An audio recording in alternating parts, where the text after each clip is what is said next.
What's going on, everybody? Part 5. This is the last part of this Geddy and Alex, My Effin' Life in Conversation talk.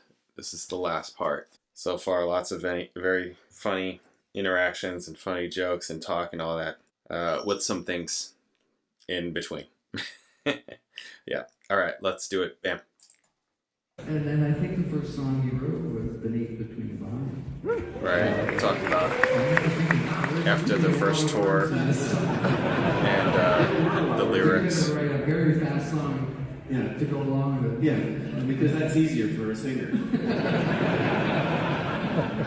And it was, I listened to that song, and for the longest time I thought, this song is too fast, this song is too fast. I listened to it the other day, it holds up. It sounded good.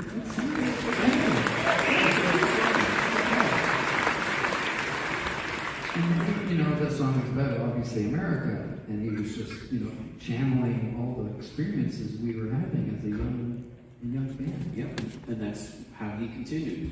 He wrote his whole career as a lyricist. Yeah. He got pretty good at it. He was not bad. He didn't know words.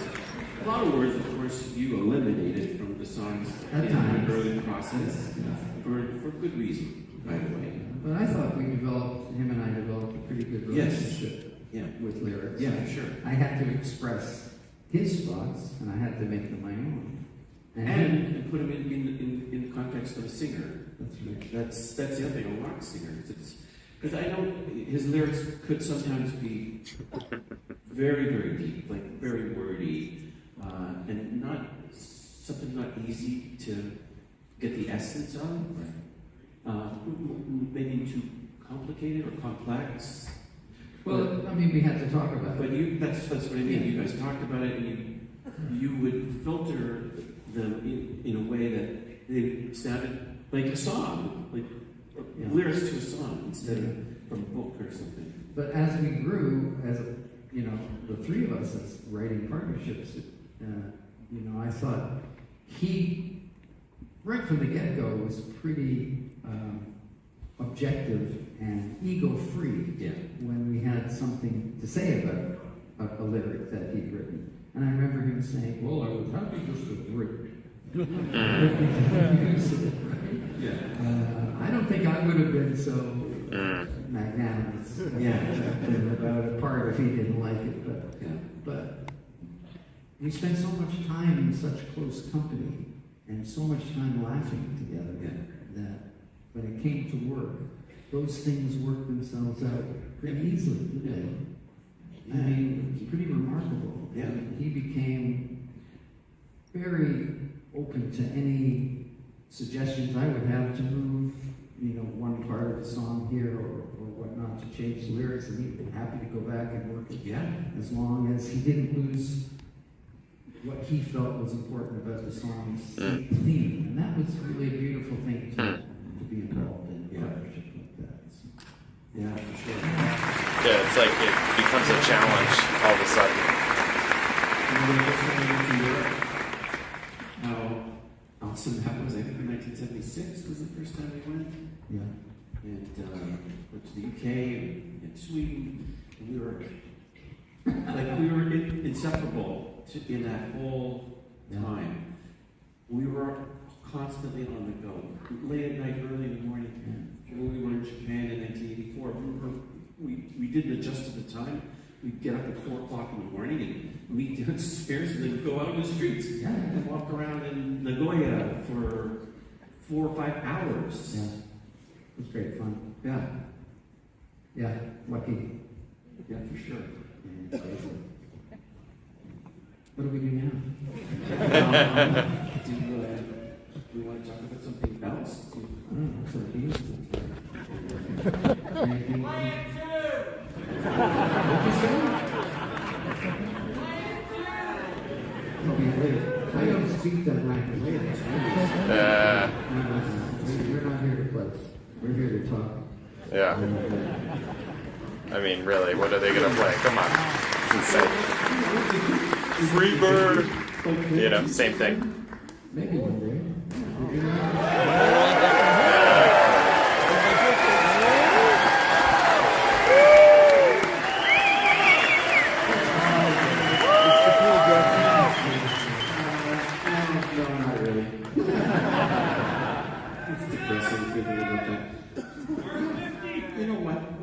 50. We were kids.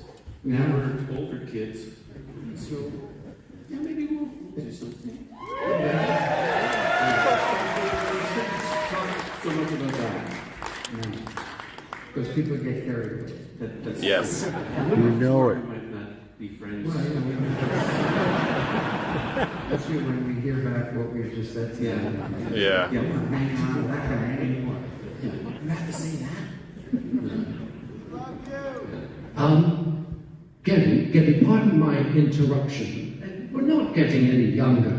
Could you wrap it up now, please? Did you know God was... What the heck? That's weird. Okay, I guess we gotta. Maybe I should read something. Well, that'd be great. Okay. I have Sure. that, because I could read a couple of different excerpts, but one of them might be a little embarrassing for you. Are you okay with that? I've never done anything embarrassing. Okay. You wait here. I'm going to go read something. Okay. This is something I call pressures of being on the road. It takes place in 1978 in England. It was our second English tour, and it was touring the album A Farewell to Kings.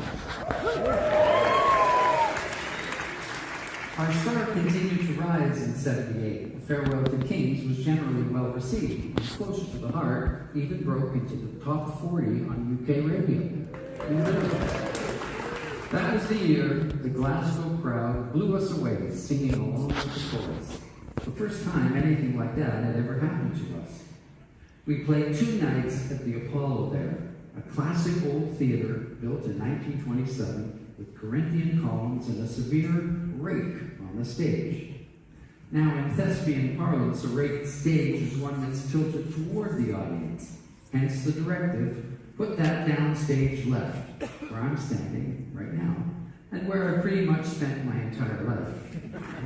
All right. It's also really high, 15 feet, 6 inches to be precise, so that if you stood at the edge, you almost got vertigo.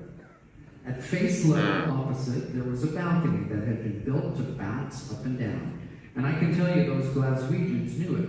Many bands who have played that place have testified that when the crowd put the bouncy balcony to the test, trampolining with all their might, you stood there in fear that it might surely collapse. Jeez. What the heck? The great advantage of playing 2 nights in the same venue is that the crew doesn't have to pack up and load out after the first show, giving them a night off and us a rare opportunity to unwind together.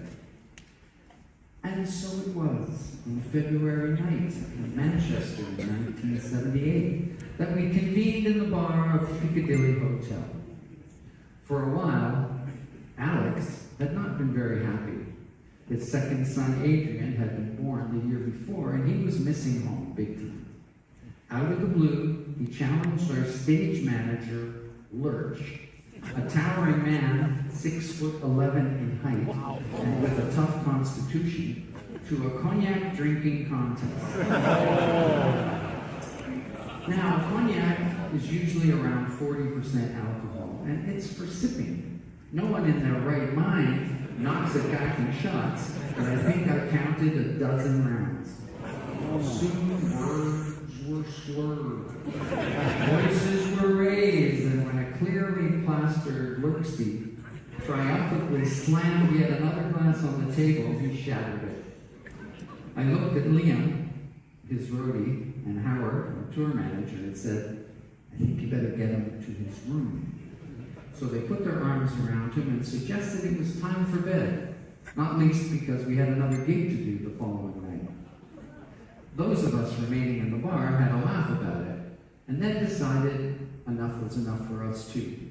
But as we were waiting for the elevator, the doors opened, and out flew Alex, lying prone on a room service cart.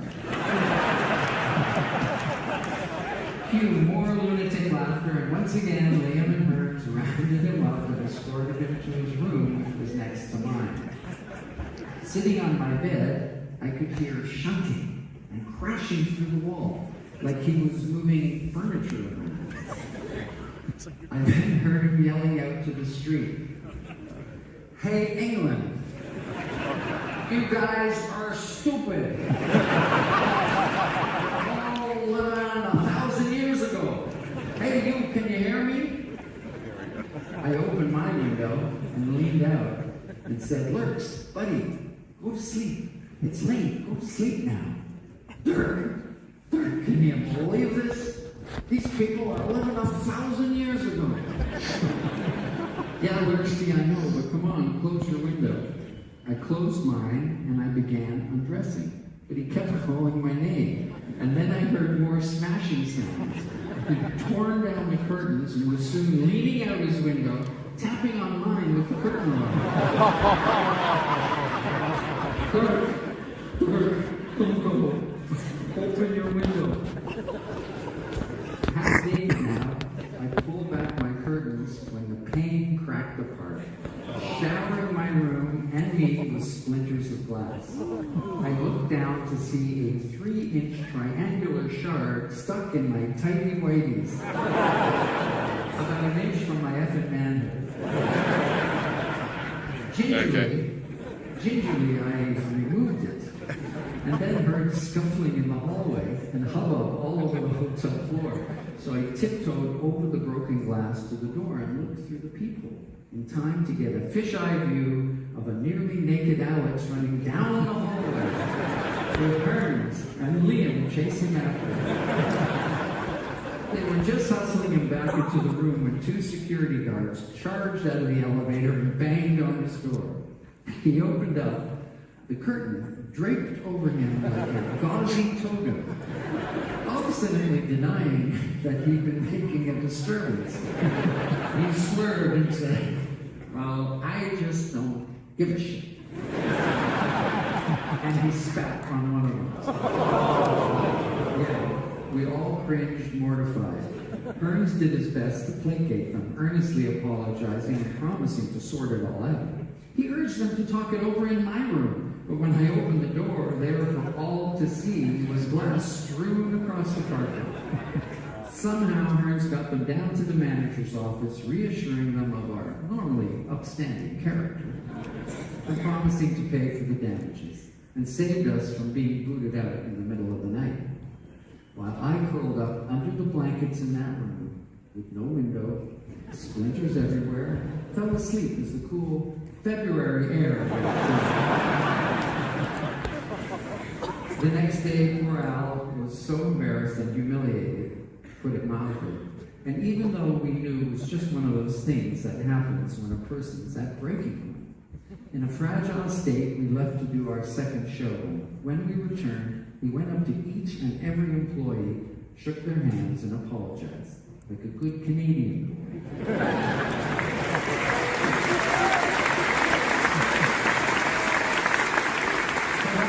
Because we were so sincere, they were more than cool about it, and even promised to welcome us back next time we were in town. But the following morning, we still left Manchester with our tails tucked between our legs. Thank you. All right.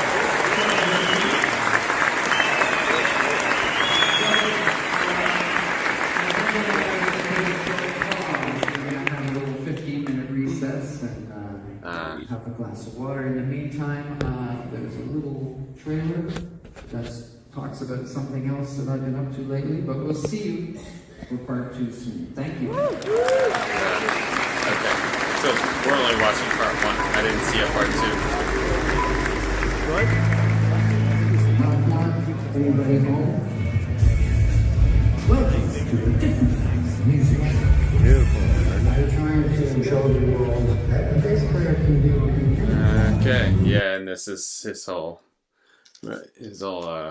Paramount Plus show or whatever it is that my wife really actually wants to watch. We see commercials for it all the time, and my wife really wants to watch it with me. I'm like, this guy is addicted to the limelight. He just needs it. He's bored at home. He's bored at home. He needs something to do. He's just writing books and coming up with shows about bass players. Super super not interesting at all. Anyways, I'm messing around. Cool. Okay, so this was the only one that I was sent. So I guess there's a part 2, maybe or maybe not. It was recorded. I don't know. But I think that this is all that we're doing. It's just this part of it. So there it is. Cool. It's cool, you know. They're still alive out there doing things. And that's good because, you know, I'm giving them a hard time about, you know, doing things or whatever, writing books and doing shows and being busy and all that kind of stuff. I would probably do the same thing, frankly. Yeah, that was definitely a story there. Yeah, I mean, where else are you hearing that story? And yeah, I'm sure that he's got tons of them. Tons and tons and tons of them. It's a little bit more, well, it was their story from his point of view as opposed to from Alex's point of view.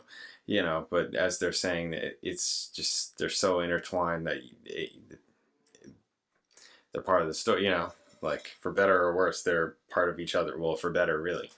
They're part of each other's story, so that's just what it is. Yeah, this is cool. Lots of really funny parts. Lots of really funny parts. That's like the bulk of it. The big part of it is like all the freaking funny parts. They're just these guys just joking around and being crazy, making each other laugh. Yeah, Alex is very funny. Yeah, I mean, there it is. We'll see what they do in the future. We'll see. I don't know. And I mean, if it has to do with singing, how's that gonna go? Cause yeah, what's gonna happen? What is it gonna be? Yeah, it's just kind of, I'm a little bit concerned about it, you know. But people are gonna do what they're gonna do. It's what it is. So we'll see. We'll see what happens. Oh yeah, somebody else posted the Alex LIFESON drunk on cognac story. Yep, yeah. So, that's what it is. Cool. All right. Great. Nice. Awesome. I'll talk to you guys later. I'll see you guys in the next video later.